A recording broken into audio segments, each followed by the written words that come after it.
Let's go.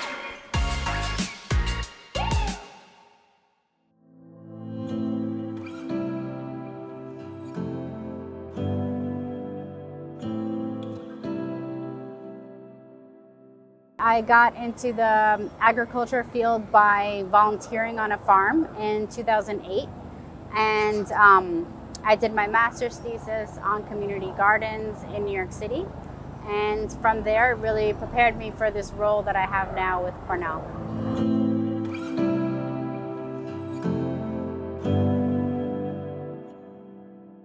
The extension system is essentially an extension of the university. So we translate the latest science-based research to farmers. There's an extension office in every county of New York State.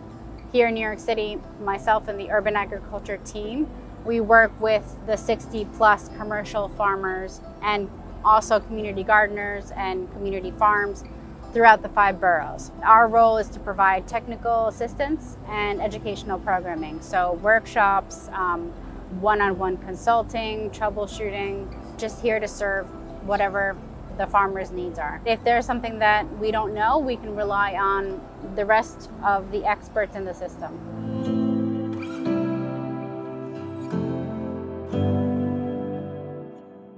The study was actually commissioned by New York State Agriculture and Markets, and it essentially looked at urban agriculture throughout the major urban centers of New York. Not just New York City, but looking at Albany and Syracuse, Troy, Rochester, Buffalo. And the goal of that study was to really understand what are the challenges, what policy recommendations can be moved forward to advance urban agriculture as a whole. And what we found was that essentially land access is really difficult. Also, there's no comprehensive regulation or policy across the state that governs urban agriculture. So each one of these cities has its own set of policies and regulations and zoning. There's a lack of standardization in that aspect.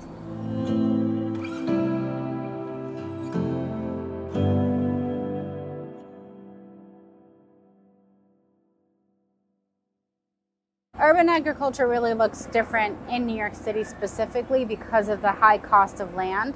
And so it's prohibitively expensive to do urban agriculture here. Nobody really owns the land. A lot of people are farming on land that is either leased or rented, or there's an agreement of some sort.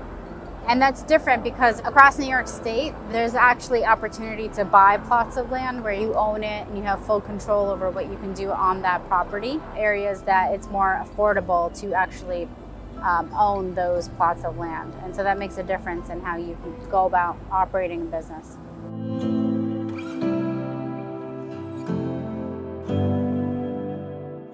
A lot of urban centers have lead issues, right? And have heavy metal issues because I think there was leaded gasoline up until the 70s and leaded paint. And so if there's construction and you're in a high traffic area, you can assume that a lot of soils, if you grow directly in the ground, are gonna be contaminated. And there is no uniform or standard safe level or threshold.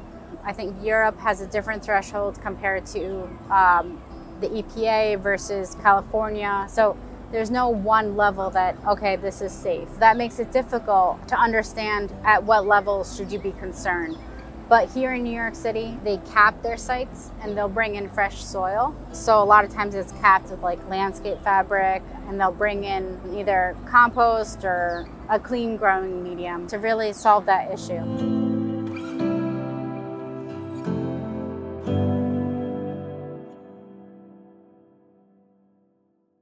We don't do any heavy metal testing ourselves, but we know people that do, and we can direct farmers to that lab so that they can get a baseline understanding of where their levels are at. And then we can help advise them and help come up with different strategies to lower the risk.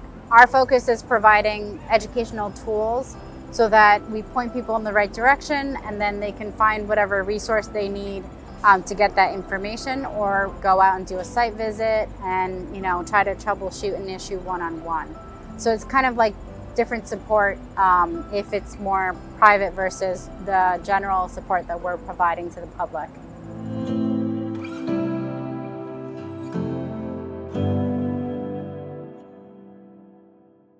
I think that the pest pressure is more intense in urban centers. You have the urban heat island effect, just general weather conditions. It gets hotter in cities.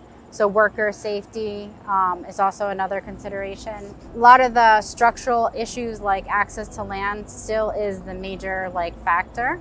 And also obviously high cost of living. It's not a cheap city to be in, but that's not the case with urban centers across the country or the world.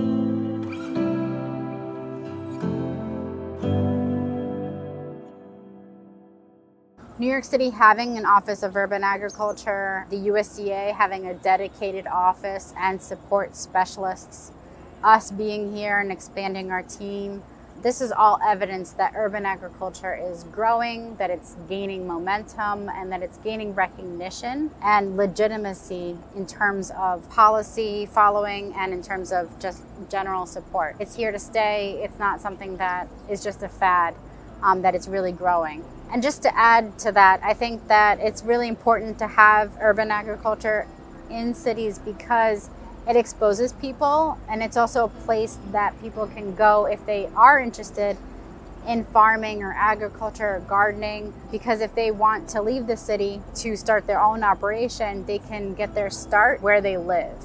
And so having that exposure, that experience, that hands-on knowledge that they gain in cities that they can apply to rural areas, I think is really important. We're going to need new farmers, and we're going to need younger farmers that have innovative ideas and that can approach farming from a different angle. One last thing that I wanted to say about urban agriculture is really focus on the ecosystem services that it provides. For example, a few years back, we had a really bad storm in the summer. And one of the farms, it was New Roots Farm in the Bronx, all the surrounding areas were flooded, but this particular farm, because it had such good soil health, it was able to act as a sponge for stormwater. And so having that green infrastructure was really important, because in the wake of climate change, we're only going to have more of these extreme weather events. And so having these green spaces and these urban farms that are able to not only provide food, but also provide climate change mitigation, things like pollinator habitat, being green infrastructure in a city, mitigating urban heat island, and also sequestering carbon.